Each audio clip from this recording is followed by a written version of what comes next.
Hello everyone, I will be giving my review of Planet Coaster played on the Windows PC. It is a park simulation game developed by Frontier Developments. It was released back in 2016 and it serves as the spiritual successor to the Roller Coaster Tycoon series. I'll be reviewing only the base game and not the DLC, which is mostly theme based, so it should not heavily affect gameplay. A majority of the gameplay elements from the Roller Coaster Tycoon series does carry over, but with some new gameplay elements.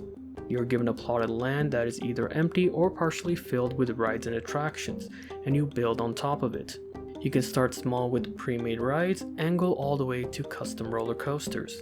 Building is pretty straightforward.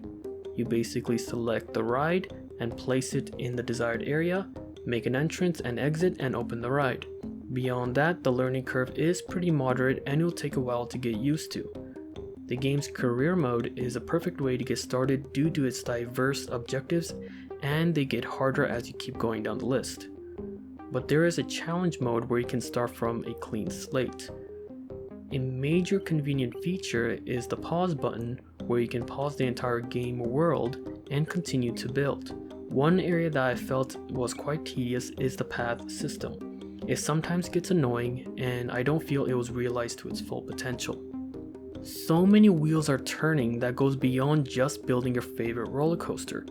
There are non-ride elements like food and necessities that could affect how your park will run if it is not managed properly. Staff can get angry and quit, visitors can complain about prices and even be too afraid to go on a coaster you spent a long time building. How the ride is even placed affects the appeal. If a ride is placed in an open area with nothing, there is a likelihood less visitors will go there in time.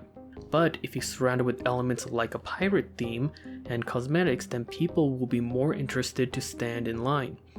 Staff quitting is quite annoying at times, and managing the finances can actually get chaotic. But that is what makes the game exciting, its unpredictability. If you want to go into a more classic Roller Coaster Tycoon feel, you can go into settings to shut off various conditions to imitate that. Visually, this game is stunning. I was able to play this game on a 3rd generation i7 processor with a GTX 1050 Ti with 16GB of RAM. I played it on high settings locked in at 30 frames per second and had a very enjoyable experience at 1080p.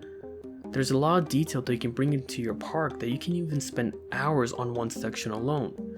However, the performance does eventually slow down based on how much is going on in the park. The bigger and busier it is, the more stress will be put on your system. It is still a great game to play even on a system this old, so newer systems are likely not to be affected by these problems. Overall, Planet Coaster is a great game. In 2022, it still holds up quite well. It is very fun to build a park from scratch and see it thrive. Its DLCs are mostly theme based, so you can choose them based off personal preference, but the base game is enough to keep you busy for quite a while. I played about over 20 hours and I still haven't finished all of the career scenarios. I believe this game is long overdue for a sequel, but is still worth playing regardless of its learning curve and minor gameplay issues. For me, this is going to be one of those games that will stay on my computer for casual play due to its high replayability. The only limitation is one's creativity and what you want to build. I hope you enjoyed my video. Please like and subscribe.